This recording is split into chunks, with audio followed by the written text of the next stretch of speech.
Yo, what's going down, man? First and foremost, sorry I'm late. I'm late because I dozed off.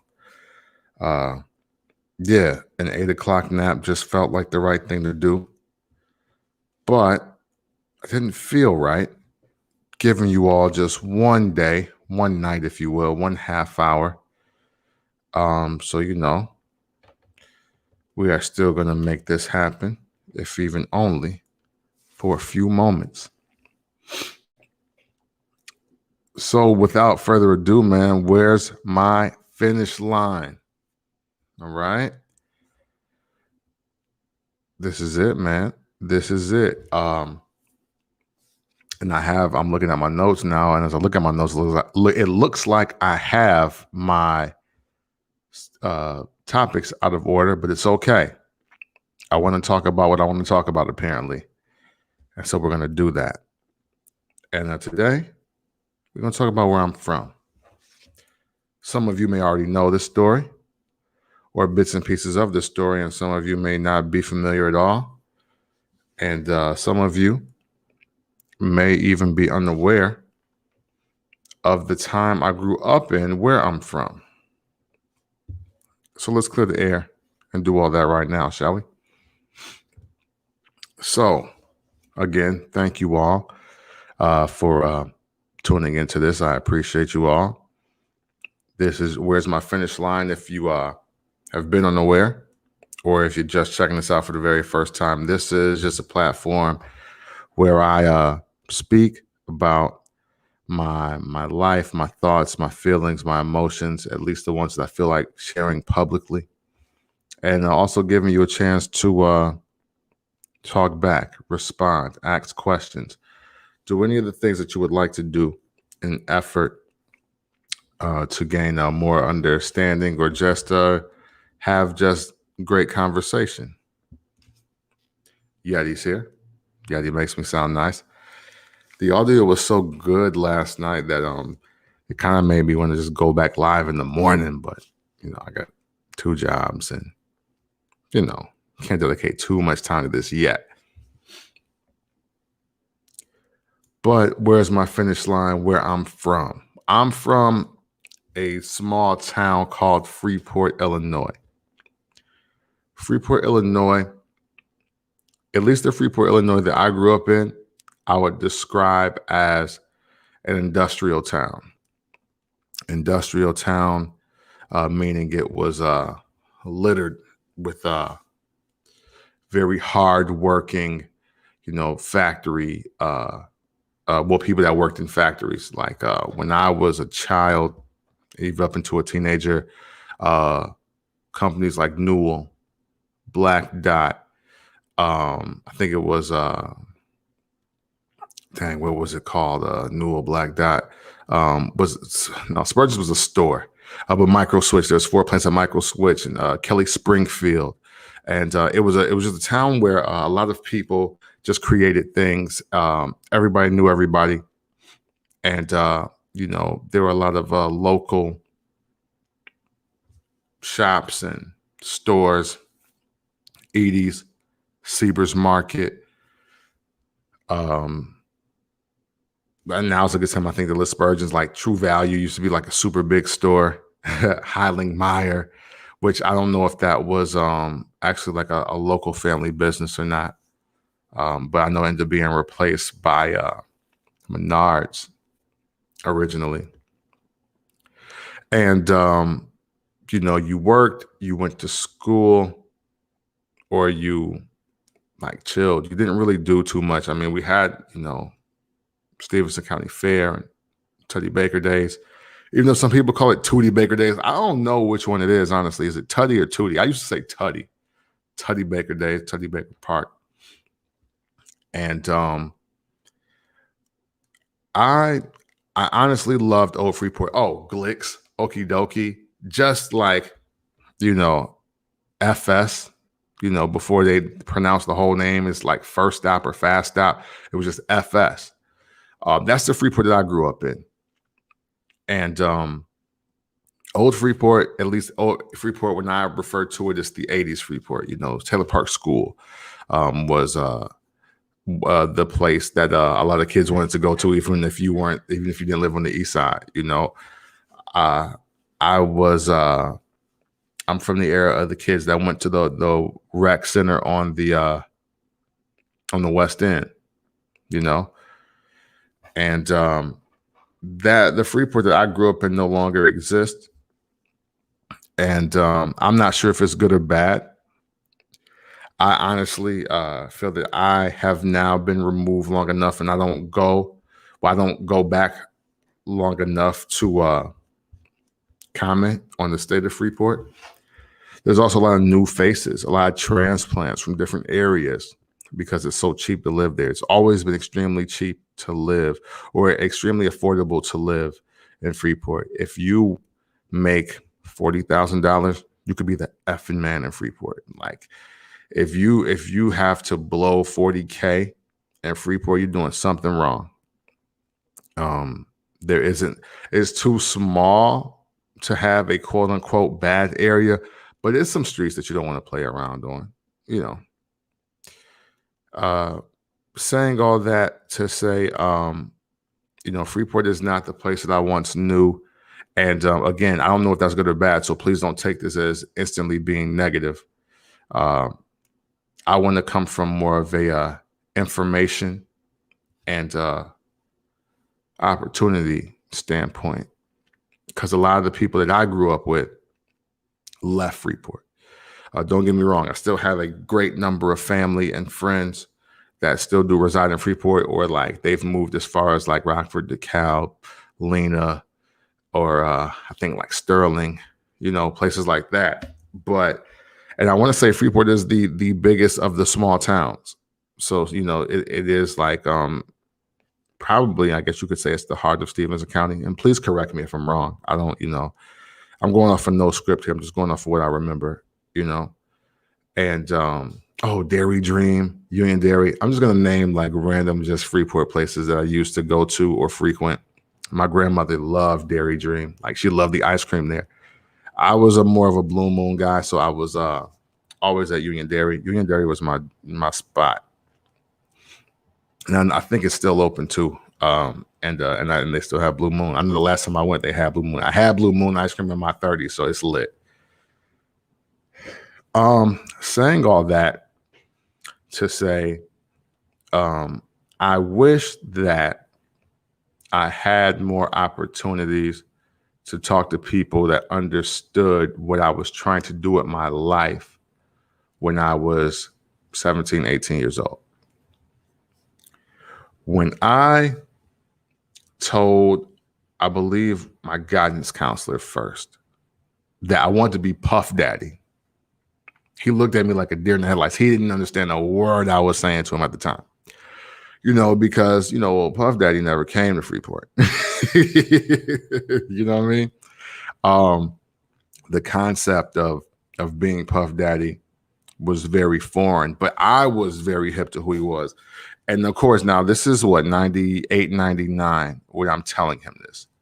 So, the surface level person thinks, Puff Daddy's the guy that just that just performed that I'll Be Missing You song. He's Puff Daddy in the family. Like, oh, so you want to put out like albums. And I guess to a degree you could say that was like the truth, but like I knew Sean Puffy Combs. I purchased a lot of CDs, and my mom is a big music head, so she purchased a lot of CDs. I would just read credits a lot. And the reason why I wanted to be Puff Daddy was because I knew, he was the guy like dancing in the videos and had like, Cristal and was doing like just cool random things with women in videos. Yeah. But I knew that he was also the executive producer and he was the creator of all these projects.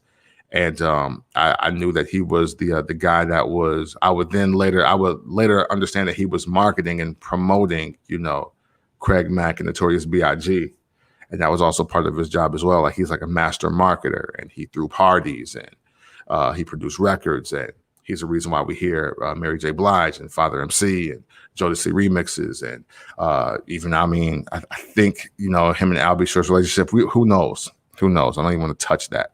But I was just aware of all the other things that he was doing that was actually part of the music industry. I didn't know how to put that into words at 17 or 18 years old, but I did know that that was exactly what I wanted to do.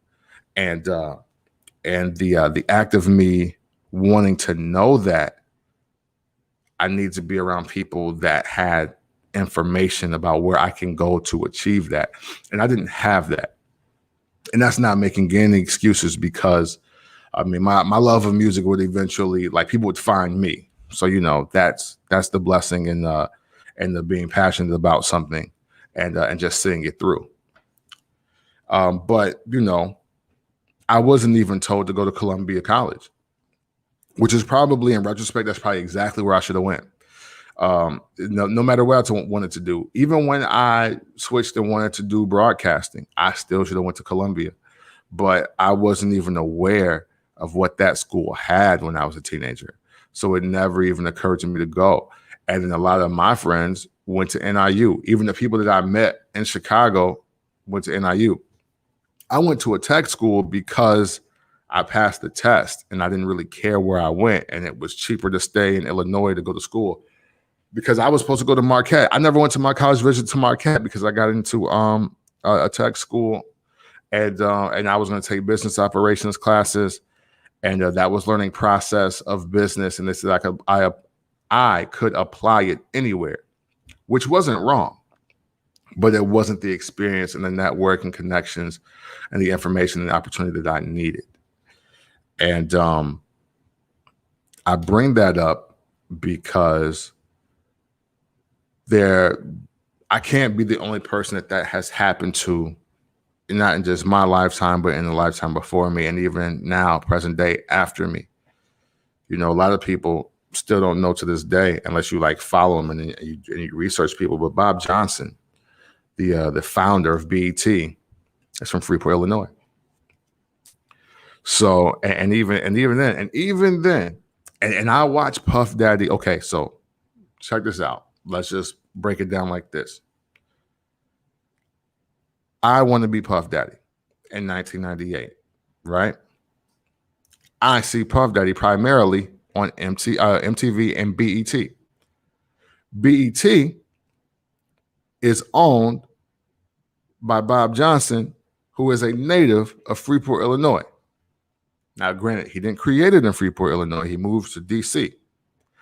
But even just with that degree of separation, you would think that somebody would at least give me the information to be in that path. Meaning that, oh, you watch BET, you seen Puff Daddy, okay, boom, boom, boom, boom. So there should have been, I don't know, maybe a liaison, or just a recruiter, or somebody willing to give an internship from BET, from Viacom, you know, because I would later learn this information. I'm speaking it now, but in 98, 99, I didn't know these things. So you would think that just having that direct line of communication and that kind of information would lead you to getting a conversation, to get an opportunity to get closer to that dream, or at least in the industry. And that didn't happen for me. I took like the window, just to be honest with you. I took the window. Luckily, as God would have it, you know, I would meet people like Andre Versatile Hunter, who would be the reason why I first started recording music as a teenager, and trying to learn how to like strip down beats. And he probably would like wanted to kill me for this. Like, I would strip down some of his beats and take out different sounds and move them around, and we would create different things with them. And it took people, and as God would have it, I would meet people like DJ Flipside. And Flipside, you know, was DJ for B96, but you know, he took an interest into just giving me microphones and giving me a chance to, you know, do my thing, and then also to you know, come to his house and just see how big of a hip hop head he was, and his whole record collection, which was astonishing at the time. And you know, I would still I would still make my way into certain sectors, even though I was going to this tech school that really had no real direction for where my mind was trying to take me. And I won't say that anything suffered because of that. I'm just going to say that it's unfortunate. It's unfortunate because who knows where I would have been, or who knows where I would be right now with the correct information in my hand and the right type of opportunities in front of me. Saying all that to say, I don't want to have anybody around me lost as far as direction, information, or opportunity. I try to provide an answer or get people one. I am pro people being successful around me because that helps me out. I look at people understanding what they want to do and then going out and to achieve it. That becomes an extra motivational factor for me.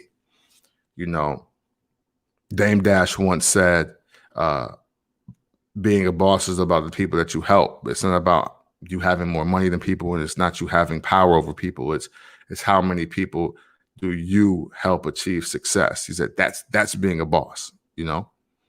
And I think that if I can ever be the person that I never had for people, that it would help me out tremendously. Like I don't make any bones about anything that I've been through. Do I wish things would have went differently? Absolutely. But, you know, if I had to trade a lot of my experiences, some of my friends, and some of my just life lessons, even, you know, even going to a broadcasting school, and even the times that I had there, would I trade it? No, because they are responsible for the way I'm speaking to you right now. But it's also never too late. When you get the information, you should be able to rock out with it. And also with that, you should be willing to pass along information. The internet has made the world a more informative, whether positive or negative. You're more informed than you ever have been in your life. Like when I was in high school, the internet was becoming a thing. You know, Al Gore he was still whipping up when I was in like high school. So, you know, I didn't really start using the internet like that until like after I got to college. Like I didn't create my well, no, you know what? Fall of '99, I created my first email address. I want to say it's fall of '99. So that was the start of the internet becoming a thing then. So between that sweet spot of '99 to I'll say like 2003 is when, you know, I'm starting to learn to navigate the internet and just find information. And, you know, I think there were moments in time where I probably should have left that tech school and did something else. Professor Alan Henderson, and I hope he's alive still too, man. But Professor Alan Henderson told me to leave. And he actually wanted me to pursue creative writing as like a course of study, a major. And I didn't do it because I really wasn't sure what to do with it.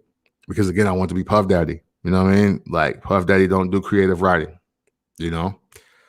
And in hindsight, that was probably one mistake I did make. But again, just lack of information of knowing how to capitalize on things. Didn't know to take that route, you know. Cuz, what's up? How are you? I hope everything is well. Hold on here. I'm going to sip some water here and I'm going to finish that.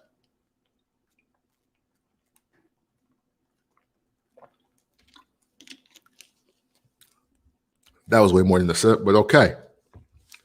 So, you know, again, I'm this kid from Freeport. in the west suburbs of Chicago at this time. And I am sitting here trying to figure out what to do with my life. And I'm learning business operations at this tech school, even though I want to be Puff Daddy. And now my English professor is telling me that I should leave this school and pursue creative writing. So you know what are you supposed to do at that point? Especially when, you don't really have, a plan. I didn't even know the purpose of planning and how to plan and how to set goals. People put a lot of pressure on teenagers to have a plan to set goals, but then they never really teach us how. That's kind of where's my finish line is right now, right? Um, well, you gotta check the beginning of the live to understand why I'm saying Puff Daddy, okay? Like, I know it's Diddy now. It's for context purposes. We're talking about where I'm from and were you born in Freeport? I don't know. I don't want to just assume that you were. You might have been born in Rockford. I don't know. But the whole emphasis of me being Puff Daddy is going all the way back to 1998 when I told my guidance counselor that. So go ahead and rewind or when this is over with. You'll get up. You'll catch up with what I'm saying. But along with that, yes. What up, Brian? What's happening, bro? Yeah. And yeah, back on goals and plans. Thank you, because I kind of lost my spot there. But they don't really they never really told us how to effectively set goals and plans. So like, somebody when that so in my mind, now looking back, yeah, it's Puff Daddy forever, G. Looking back, when I told my guidance counselor I wanted to be Puff Daddy, he should have been like, okay, so he's the owner of Bad Boy Records. So do you want to own like a production company or a record label? And I would have been like, if that's what Puff Daddy is, if that's what his job is, yes. So how do I do that? And then they should have been like, okay, well, then that's your finish line. So what you want to do is learn music production. Like, do I gotta learn business or music production or both? What do I need to learn so I can be Puff Daddy? You know what I mean? And take those steps. Because maybe it's not going to school either. Even though he did go to school, he went to Howard University and he threw parties and things of that nature. But what do I need to do? While I'm on this path from Freeport, Illinois, going to Chicago, trying to make it to be what he is. And nobody had those kind of answers for me. So now I'm knowing what I went through. What I want to be is a person that just has answers, or at least networking for people. I try to help as many people as I can with whatever I can, because I think that's vitally important. Especially, especially Black folks. I'm Black, so I want to help Black people. That's just what it is. And it's not at the dismay or the or in spite of helping anybody else, whether you're Latin or you're white or you're Asian. Like, it's not about that at all. It's just about, I know where we come from, especially the young Black people in Freeport, because even though probably compared to our parents and our grandparents, we didn't experience real racism, as far as what they're saying, but we do experience a certain kind of air about the city that would like to leave us in the dark and would like to leave us behind and would like to keep us as workers and really just like, productive for other people versus productive for ourselves. And I'm sure there was some, but I don't remember too many Black-owned businesses that are even still standing now, Like what Black business was around, like Garden Deli? What was what was been around, like Maria's Pizza or Semino's? So like you would just think of things like that, and that's why I want to help, because we're just as much as part of the fabric of Freeport, Illinois as anybody else is. Like, I wasn't even given the kind of information to be a thriving business owner in Freeport. Like, if I never wanted to leave, I wasn't even sure how to do that besides working at Micro, because my mom worked at Micro and I knew I could get on because my mom worked at Micro. Like, I didn't even know anything beyond that. So like, it was just drone city for me. Like, I was just going to be a worker bee unless I figured it out on my own. And I just don't like that. I don't like that reality for myself and other people. Like, and you know what? And if there's any exceptions to the rule, then salute to you all. I should have talked to you more, because I wasn't around any adults or any just like, 20 somethings or even teenagers that had the mentality of, yo, we're gonna own something and we're gonna buy something, or I know a gang of hard workers, and no disrespect to hard workers. Please understand that this is no disrespect to anybody that put in work. You know what I'm saying? Because work is important, but being passionate about what you do is important, and wanting to do what you want to do with your life is also important. And I didn't see anybody doing the type of things that I was doing in Freeport, and nobody had the information for me to do the type of things that I wanted to do in Freeport. So it became a real dilemma for me, and that's why I've never been adamant about staying or going back. Talking to the older people in Freeport will learn you a lot. Hey, you know what? And maybe I talked to the wrong people. I'm willing to accept that too. I didn't really extend an opening ear to a lot of the elders of the port, partially because, again, I didn't see them doing the things that I wanted to do in my life. Yo, what up, Gilbert? How you feeling, man? So where were we at on that? Where's my finish line? We were talking Freeport. We were talking information and opportunity, or lack thereof, and why I made some decisions that I made through life. And again, I want to encourage all of you, just like myself, that when just a younger person is trying to figure it out, figure out where they want to go and how they want to get there.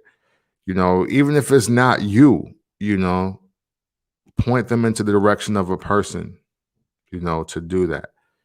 And let's talk about that real quick after I read this comment. Another day to be thankful for blessings. You are absolutely right, sir.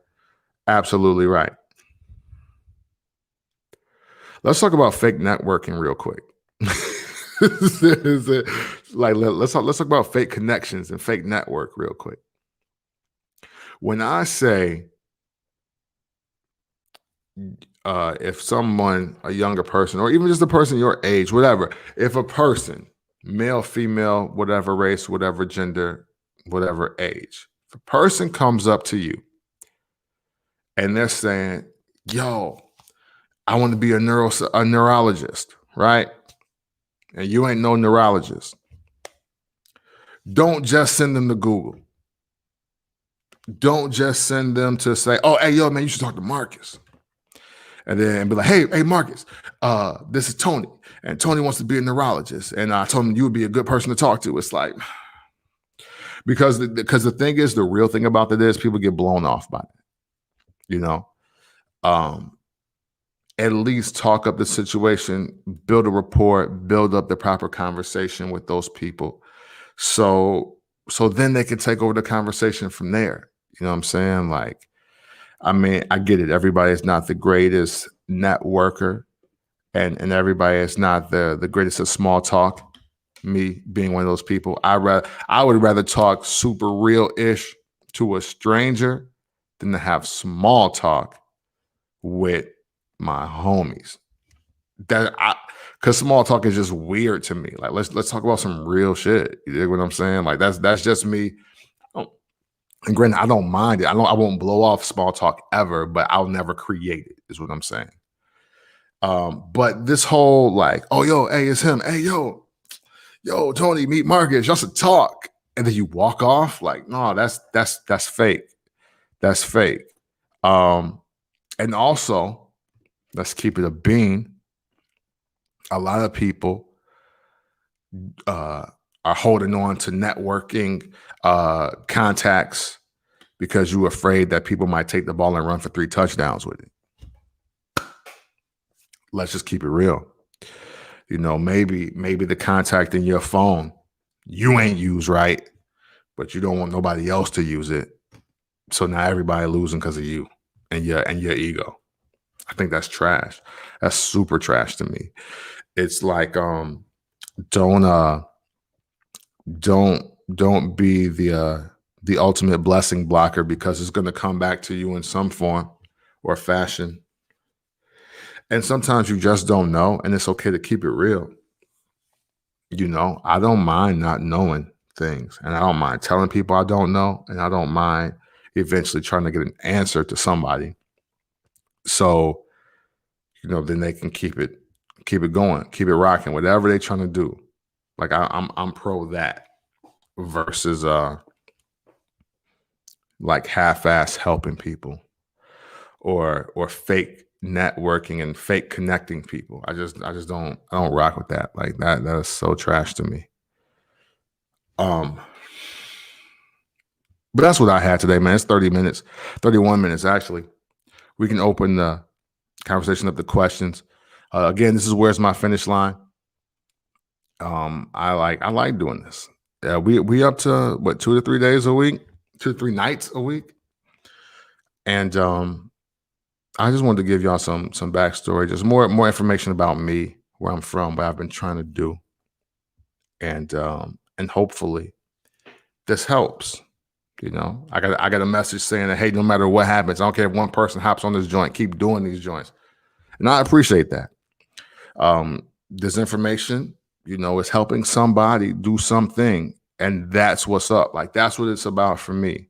I do believe I'm totally 100% sold on the aspect of everybody is put here by God to serve, right? We are all here to serve in some capacity. And maybe this is the foundation or the bricklaying of my purpose of helping people, assisting people, connecting people. It's like late night talk radio back in the day. I dig it. Hey, I appreciate that, man. Thank you very much. And that's literally the kind of vibe I want to get here. As you can see with the Yeti here, the headphones, man. We taking this very seriously in my tinker shop called my work desk. You know what I mean? We making things happen. But yes, we all are here in some aspect to serve. I do believe everybody has a gift and a purpose, but I think we should never overlook the fact that everybody's priority, main purpose by God is to serve. And I'm not here to split hairs on how you serve and what you serve. However, I do think selling crack in your community is wrong. I don't think that's the type of serving you were meant to do if you have been doing that. I don't believe that was what God put you here to do. But I'm not here to judge your hustle and your purpose that you feel that you have on your life.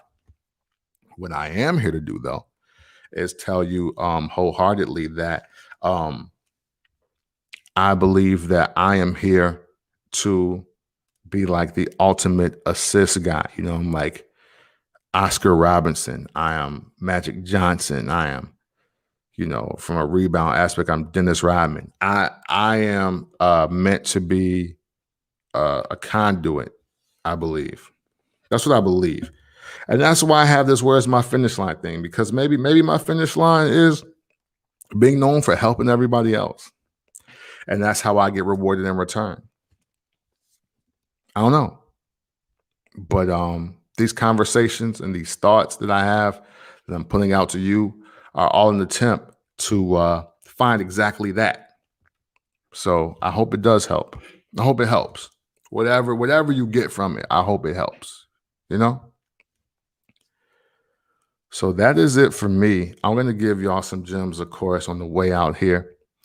Um, but if there's conversation, if there's questions, you know me, I'll hang on for a few seconds and let y'all conjure up some things. But if not, I'm gonna give y'all some late night jewelry and I'm gonna get up out of here, man. So we'll leave it open as I take another sip of water here. No promo because they don't pay me. I just enjoy water. You know?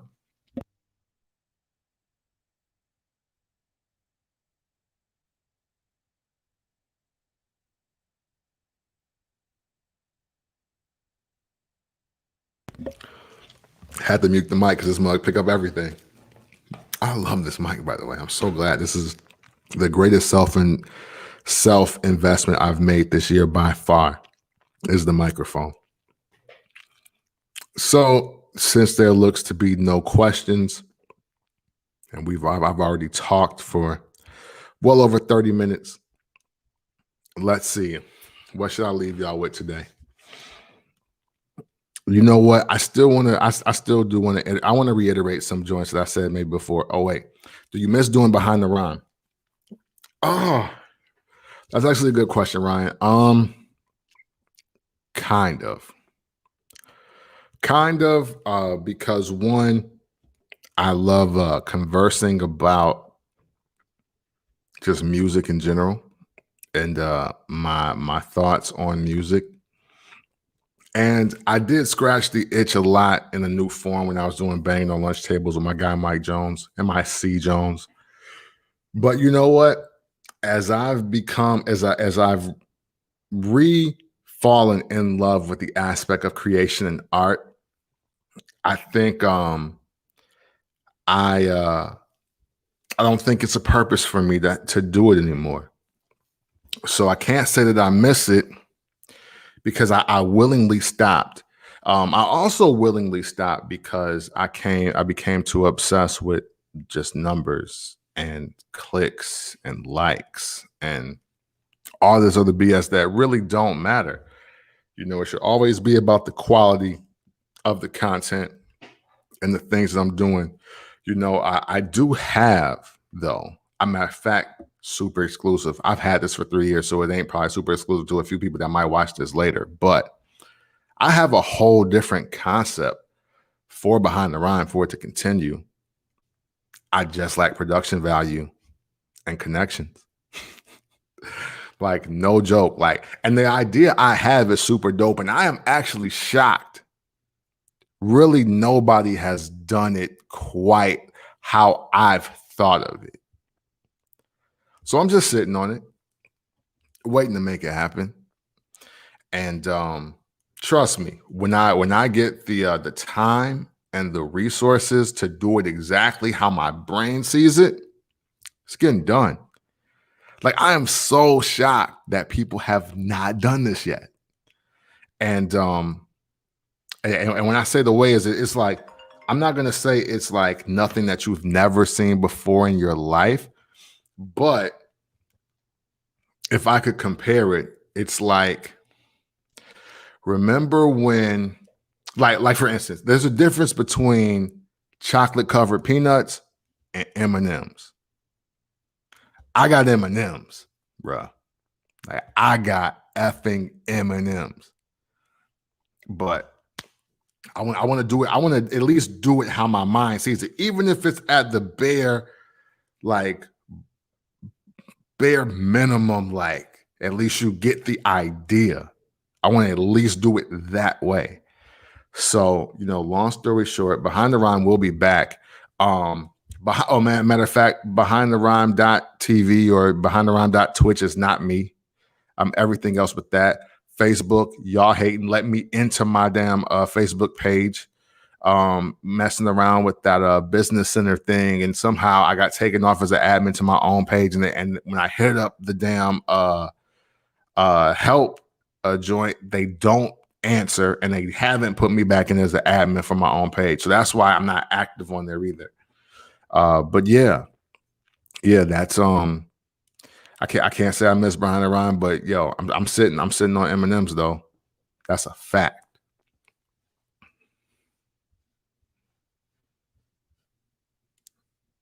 All right. I'll let that breathe. But if there's no more questions, man, it's jewelry time. And my first jewel for you all today is never underestimate the power of listening and understanding. Never underestimate the power of listening and understanding. Also, if her, you know what?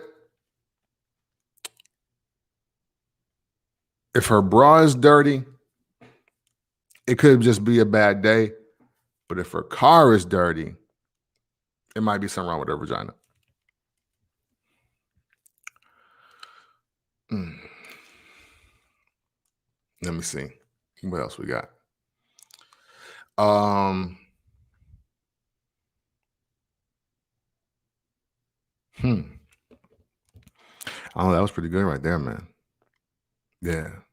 I don't know because I don't know too many women with dirty bras. Yeah. Nah. Yeah. Dirty bra, situational. Dirty car, nasty vagina. That's just my 2 cents and where I put it in. Because if she'll sit in a dirty car, where else would she put her lower portion of her body? Like where else would it be? Doesn't it make sense now? A dirty bra can be hidden. You know, 16 is too old to be wearing dirty socks. Yeah. So guys, if you're that if you are now at the point where you are driving around and you have a part-time job, you should never be wearing dirty socks. So yeah, there's that. Exactly. Hey, Gilbert, you already know that. You already know the vibes. You know what it is. That was 3, right? Yeah, that was kind of 4. That was kind of 4. You know what I'm saying? That's it. That's what I got, and that's off the cuff. I didn't write any of these down. So never underestimate the power of listening and understanding. If she has a dirty bra, it's situational. But if she has a dirty car, she probably has a dirty vagina. And if you're 16 years or older, you should not be wearing dirty socks. There it is, ladies and gentlemen. Where's my finish line? I appreciate everybody tuning in, having something to say, or just listening. I appreciate you all for listening. Be safe, be well, and as always, it's love.